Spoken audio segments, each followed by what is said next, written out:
everyone, welcome back to our channel English with English. Today we are going to discuss about idioms. Idioms అంటే మనం చిన్నప్పటి నుంచి తెలుగు గ్రామర్లో వింటూ ఉంటాం కదా జాతీయాలు అని. ఓకే, మీనింగ్ చూద్దామా? An expression whose meaning is different from the meanings of the individual words in it. తెలుగులో చూస్తే ఒక జాతీయంలో ఉన్న పదాల అర్థాన్ని ఉన్నతున్నట్లుగా పరిశీలిస్తే వచ్చే అర్థం వేరు, ఆ పదాల పొందికతోనే వచ్చే జాతీయానికి ఉండే అర్థం వేరు అనమాట. అసలు జాతీయం ఎలా వచ్చింది? జాతీయం అనేది ఒక జాతి రూపుదిద్దుకునే క్రమంలో వాళ్ళ వాడుకలో వచ్చిన భాషా విశేషాలన్నమాట.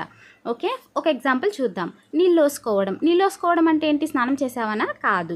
ఓకే, పెళ్ళైన ఆడవాళ్ళని అడుగుతూ ఉంటారు కదా, నీళ్ళోసుకున్నావా అని. అంటే ఏంటి? నువ్వు ప్రెగ్నెంటా, గర్భవతి అయ్యావా, లేదా కడుపుతో ఉన్నావా అని మీనింగ్ అనమాట.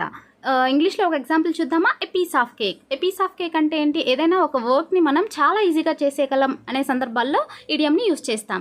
ఓకే, అప్కమింగ్ వీడియోస్లో ఇంకొన్ని ఇడియమ్స్ గురించి డిస్కస్ చేసుకుందాం. Thank you.